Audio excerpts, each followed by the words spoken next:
भक्तों की अनेक प्रकार की इच्छाएं अपने ठाकुर जी के प्रति होती है। किसी भक्त ने इच्छा की कि भगवान सगुण साकार बनकर आए तो भगवान राम कृष्ण का रूप लेकर आ गए।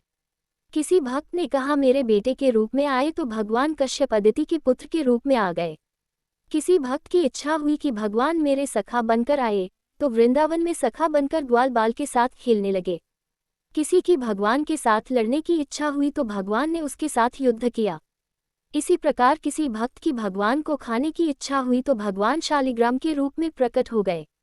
जो नेपाल में पहाड़ों के रूप में होते हैं वहाँ एक विशेष प्रकार के कीड़े उन पहाड़ों को खाते हैं और वो पहाड़ टूट टूट कर टुकड़ों के रूप में गंडकी नदी में गिरते जाते हैं। नेपाल में गंडकी नदी के तल में पाए जाने वाले काले रंग के चिकने अंडाकार पत्थर को शालिग्राम कहते हैं। इसमें एक छिद्र होता है तथा पत्थर के अंदर शंख, चक्र, गदा या पद्म खुदे होते हैं। कुछ पत्थरों पर सफेद रंग की गोल धारियां चक्र के समान होती हैं।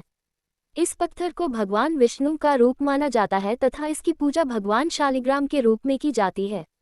पुराणों में तो यहाँ तक कहा गया है कि जिस घर में भगवान शालिग्राम हो वह घर समस्त तीर्थों से भी श्रेष्ठ है। इसके दर्शन व पूजन से समस्त भोगों का सुख मिलता है। भगवान शिव ने भी स्कंद पुराण के कार्तिक महात्म्य में भगवान शालिग्राम की स्तुति की है। प्रतिवर्ष कार्तिक मास की द्वादशी को महिलाएं प्रतीक स्वरूप तुलसी और भगवान शालिग्राम का विवाह कराती हैं। तुलसी दल से पूजा करता है। ऐसा कहा जाता है कि पुरुषोत्तम मास में 1,00,000 तुलसी दल से भगवान शालिग्राम की पूजा करने से वह संपूर्ण दान के पुण्य तथा पृथ्वी की प्रदक्षिणा के उत्तम फल का अधिकारी बन जाता है। ऐसा कहा जाता है कि पुरुषोत्तम मास में 1,00,000 तुलसी दल से भगवान शालिग्राम की पूजा करने से समस्त तीर्थों का फल मिल जाता है। मृत्युकाल में इसका जलपान करने वाला समस्त पापों से मुक्त होकर विष्णुलोक चला जाता है। सदना कसाई का प्रसंग। एक सदना नाम का कसाई था, मांस बेचता था, पर भगवत भजन में बड़ी निष्ठा थी। एक दिन एक नदी के किनारे से जा रहा था, रास्ते में एक पत्थर पड़ा मिल गया। उसे अच्छा लगा, उसने सोचा बड़ा अच्छा पत्थर है, क्यों ना मैं इसे मांस तौलने के लिए उपयोग करूं। उसे उठाकर ले आया और मांस तौलने में प्रयोग करने लगा।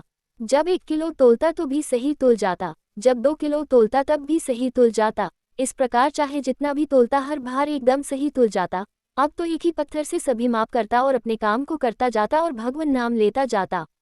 एक दिन की बात है, उसी दुकान के सामने से एक ब्राह्मण निकले। ब्राह्मण बड़े ज्ञानी विद्वान थे। उनकी नज़र जब उस पत्थर पर पड़ी तो वे तुरंत उस सदना के पास आए और गुस्से में बोले, ये तुम क्या कर रहे हो? क्या तुम जानते नहीं जिसे पत्थर समझकर तुम तोलने में प्रयोग कर रहे हो वे शालिग्राम भगवान है, इसे मुझे दो। जब सदना ने ये सुना तो उसे बड़ा दुख हुआ और वह बोला, हे ब्राह्मण देव, मुझे पता नहीं था कि ये भगवान है, मुझे क्षमा कर दीजिए।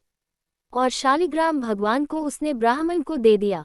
ब्राह्मण शालिग्राम शिला को लेकर अपने घर आ गए और गंगा जल से उन्हें नहलाकर मखमल के बिस्तर पर सिंहासन पर बैठा दिया और धूप दीप चंदन से पूजा की। जब रात हुई और वह ब्राह्मण सोया तो सपने में भगवान आए और बोले, ब्राह्मण मुझे तुम जहाँ से लाए हो वही छोड़ आओ, मुझे यहाँ अच्छा नहीं लग रहा। इस पर ब्राह्मण बोला, भगवान वो कसाई तो आपको तुला में रखता था जहाँ दूसरी और मांस तोलता था, उस अपवित्र जगह में आप थे। भगवान बोले, ब्राह्मण आप नहीं जानते, जब सदना मुझे तराजू में तोलता था तो मानो हर पल मुझे अपने हाथों से झूला झूल रहा हो। जब वह अपना काम करता था तो हर पल मेरे नाम का उच्चारण करता था, हर पल मेरा भजन करता था। जो आनंद मुझे वहां मिलता था वो आनंद यहाँ नहीं, इसलिए आप मुझे वही छोड़ आए।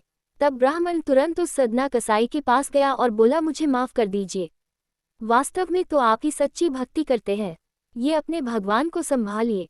सार भगवान बाहरी आडंबर से नहीं भक्त के भाव से रिझते हैं, उन्हें तो बस भक्त का भाव ही भाता है।